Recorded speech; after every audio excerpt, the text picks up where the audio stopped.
Sebenarnya apa sih bulan Ramadan itu? Kenapa kok sampai Allah memberikan kemuliaan pada bulan Ramadan? Sehingga sampai-sampai Rasulullah mengatakan Ramadan itu bulannya umatku. Gimana itu?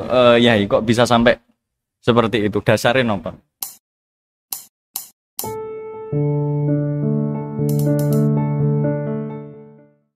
Bismillahirrahmanirrahim. Assalamualaikum warahmatullahi ta'ala wabarakatuh. Bismillahirrahmanirrahim. Masyaallah la yasrifu khaira ilallah. Bismillahirrahmanirrahim. Masyaallah la yasrifu su'a ilallah. Bismillahirrahmanirrahim. Masyaallah ma kana min ni'matin fa min Allah. Bismillahirrahmanirrahim. Masyaallah la haula wa la quwwata illa billah. Alhamdulillah. Alhamdulillah hamdan yuwafi ni'amahu wa yukafi mazidah. Asyhadu an la ilaha illallah wahdahu la syarika lahu wa asyhadu anna Muhammadan abduhu wa rasuluh. Allahumma shalli ala sayyidina Muhammad wa ala ali sayyidina Muhammad wa ala alihi wa sahbihi wa sallim. Amma ba'du. Yang terhormat jajaran Majelis Pengasuh Pondok Pesantren Bahrul Ulum Tambak Beras Jombang dan beserta jajaran pengurus Yayasan Pondok Pesantren Bahrul Ulum Tambak Beras Jombang, serta yang kami ta'zimi narasumber pada kesempatan kali ini, Kiai Haji Ahmad Hasan. Beliau adalah salah satu pengasuh di Pondok Pesantren As-Saidiyah 2 Bahrul Ulum Tambak Beras Jombang dan juga salah satu jajaran majelis pengasuh di Yayasan Pondok Pesantren Bahrul Ulum Tambak Beras Jombang. Bagaimana kabarnya Pak Yai? Alhamdulillah, amin. Alhamdulillah bi'aunillah wa birahmatihi, kita masih diberikan kesempatan, kesehatan, anugerah Islam, iman, sehingga kita dapat kembali berjumpa dalam forum podcast Bahrul Ulum yang tidak lupa kita niati majlis ini biniat thalibul ilmi wa ta'zimil ilmi wa ahlihi, agar kita semua diberikan kebarokahan dan manfaat oleh Allah Subhanahu wa taala. Dan pada kesempatan kali ini kita akan membahas seputar Ramadan dan puasa, Kiai. Kurang lebih 2 minggu lagi kita akan menyambut bulan suci Ramadan. Maka sudah sepantasnya bagi kita semua untuk menyiapkan perbekalan yang cukup agar bulan Ramadan ini tidak hanya lalu lewat saja, kita tidak mendapatkan apa-apa. Maka pentingnya kita mengkaji dan mempelajari tentang hal yang berkaitan dengan Ramadan dan puasa. Sebenarnya apa sih bulan Ramadan itu? Kenapa kok sampai Allah memberikan kemuliaan pada bulan Ramadan? Sehingga sampai-sampai Rasulullah mengatakan Ramadan itu bulannya umatku. Gimana itu? Yai, kok bisa sampai seperti itu? Dasarnya nonton.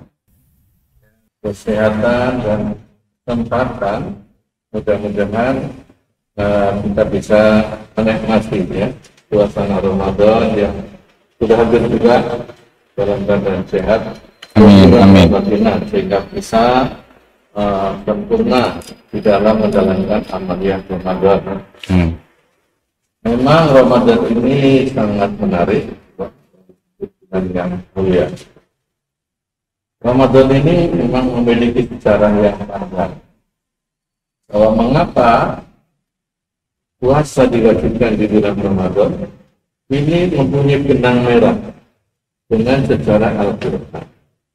Bahwa Al-Quran ini diturunkan adalah di bulan Ramadan, yaitu satu Ramadan dan Nabi unzila fihi Al-Quran. Bahkan bukan saja Al-Quran yang ditulis dan Ramadan, semua kitab suci yang 4 ini dalam sejarah itu diturunkan di bulan Ramadan. Karena barokahnya nuzul Quran inilah, maka puasa bagi umat Islam, bagi umat Muhammad, ini termasuk khosoisnya umat Muhammad ini di Ramadan, itu diletakkan oleh Allah di bulan Ramadan. Dan lebih panjang lagi ke belakang, bahwa mengapa Al-Quran turun di bulan Ramadan, ini adalah buah daripada riyadahnya Rasulullah SAW. Dalam tarekat misalnya oleh Ibrahim itu jelaskan bahwa Kanjeng Nabi yang notabene adalah meneruskan kebiasaan Quraisy itu setiap bulan Ramadan berkhalwat di Gua Hira. Beberapa tahun sebelumnya, kebetulannya disampaikan dalam makalah Nurul Indah Bihasabil Istiqdah, bahwa datangnya pertolongan dari Allah itu sesuai dengan persiapannya. Nabi sudah melakukan persiapan yang panjang, bahkan musriah dari bulan suci Ramadan, lalu Al-Quran turun di bulan Ramadan, dan selanjutnya kemudian dipilih Ramadan untuk menjadi bulan dilaksanakannya kewajiban siam. Kemudian dari segi kata etimologi, Ramadan dari kata Roman, artinya panas. Mengapa dinamakan bulan Ramadan? Karena Ramadan dari puasa itu bisa membakar, melebur dosa-dosa. Bisa juga menghancurkan syahwat dan nafsu, dan jadi tunduk sebetulnya kepada imamnya, yaitu qalbu. Inilah namanya nafsu mutmainnah yang menjadi pemimpin sejati di dalam diri manusia. Itu sebenarnya nanti Ramadan itu kan memanusiakan manusia. Tadi menarik sekali. Sebelumnya berarti apakah sebelum zamannya umat Kanjeng Nabi Muhammad itu tidak disyariatkan puasa? Ya, ada puasa itu di kalangan agama lain juga ada, tapi biasanya tata caranya berbeda, bukan di bulan Ramadan.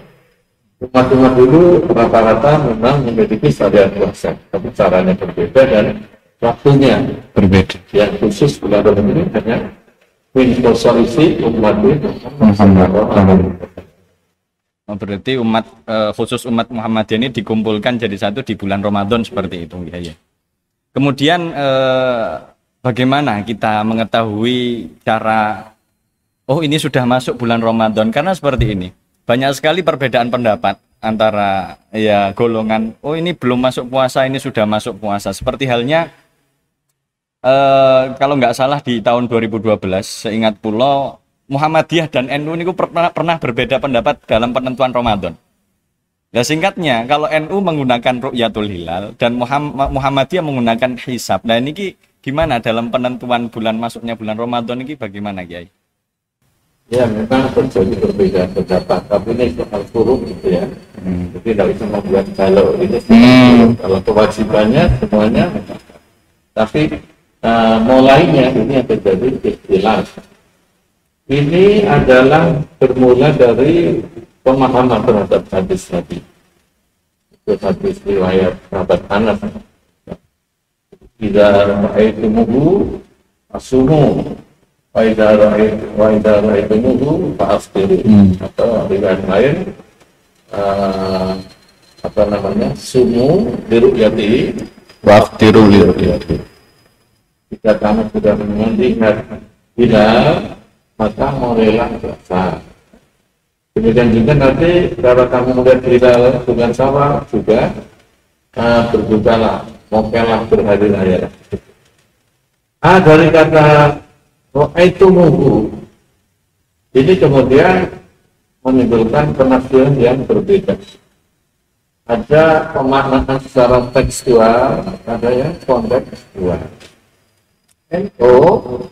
Karena ini masalah ibadah, ini tentu harus ta'abudiyah, baru dipahami secara tekstual, menyangkut ibadah. Maka ru'yah itu dimana ya melihat dengan mata kasat mata, melihat bulan pada hari pertama, namanya apa? Hilal.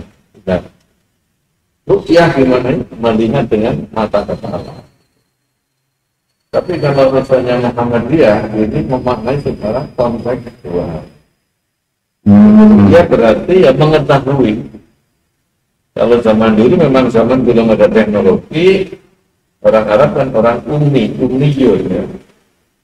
Dulu tidak bisa baca. Maka Muhammadiyah berarti yang Muhammadiyah bilang, dan mereka memang biasa malu lalang di padang pasir itu sangat mudah itu untuk melihat. Beda dengan negara kita yang banyak kebohongan, banyak hujan, banyak penduduk.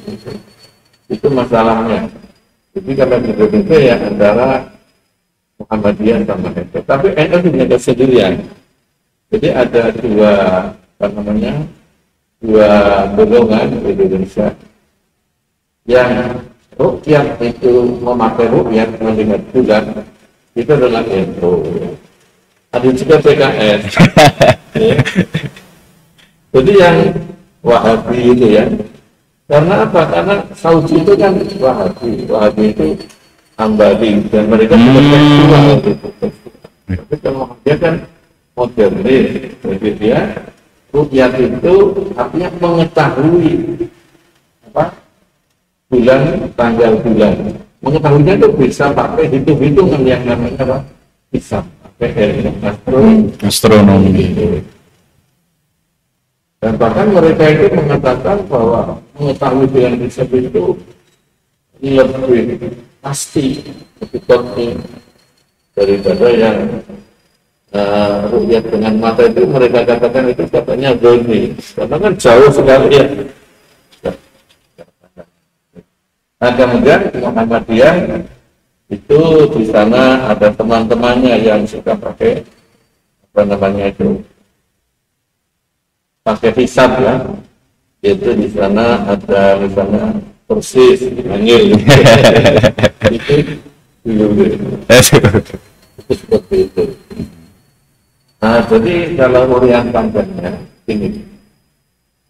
Nah, lalu Kementerian Agama Republik Indonesia ini menggabungkan sangat bijak menggabungkan antara dua konsep ya, konsep rukyat dan hisab. Kalau yang asli memang rukyat. Kalau hisab itu kan katakanlah itu kias, pakai kias. Bahkan ada yang mengkiaskan dengan jadwal waktu sholat. Gitu ya. Itu kan nggak pernah orang melihat matahari tergelincir. Itu benar tidak bisa pakai hisab. Tapi kalau puasa itu kan mau setahun sekali ya. Kalau sholat kan setiap hari, setiap waktu. Itu kalau itu. Dan memang ada keasikan sendiri ya, rukyat itu. Dari Kementerian ada sendiri, dari grup NU juga ada sendiri. Ini asik, bahkan di sini Madrasah Alimin juga rutin ya. Menjelaskan untuk membaca. Nah, oleh Kemenang, bahkan ini juga sudah menjadi konsensus antara Kementerian Agama di Asia. Jadi hisab itu sebagai alat bantu rukyat. Yang utama adalah pakai metode rukyat. Alat bantu bagaimana? Rukyat itu tidak boleh spekulasi. Jadi rukyat sudah punya persepsi bahwa ini bulan akan muncul hari ini ya, berapa derajat itu dihitung pakai hisab. Jadi tidak apa namanya blending ketika melakukan rukyat, tapi sudah punya dasar-dasar dari hasil hisab. Sehingga nanti biasanya yang pas, tapi kalau mereka rukyat ya biasanya bisa berhasil dan sudah dihitung. Nah, di samping itu hisab itu berfungsi sebagai alat kontrol. Apakah sudah ini kan belum rukyat? Oh, tepat belum gitu. Jadi kalau ada orang laporan saya rukyat hilal, dia orangnya orang apa? Mungkin pegawai ya. Nah ini kemudian merujuk kepada hasil hisab. Kalau hisab menyatakan sudah inkan itu disepakati di ASEAN itu adalah tingginya hilal itu 2 derajat. Kalau 2 derajat itu sudah inkan. Nah kalau masih di bawah 0 derajat atau 1 derajat, kok ada orang bilang rukyat. Nah ini digagalkan hasil laporan. Itu namanya sebagai alat kontrol. Hisab sebagai alat bantu dan alat kontrol bagi rukyat. Berarti perbedaannya hanya dalam pemaknaan tekstual dan kontekstual, dan perbedaan tersebut bukan sebagai polemik tapi sebagai tambah sebagai rahmat, seperti itu, menambah wawasan. Oke.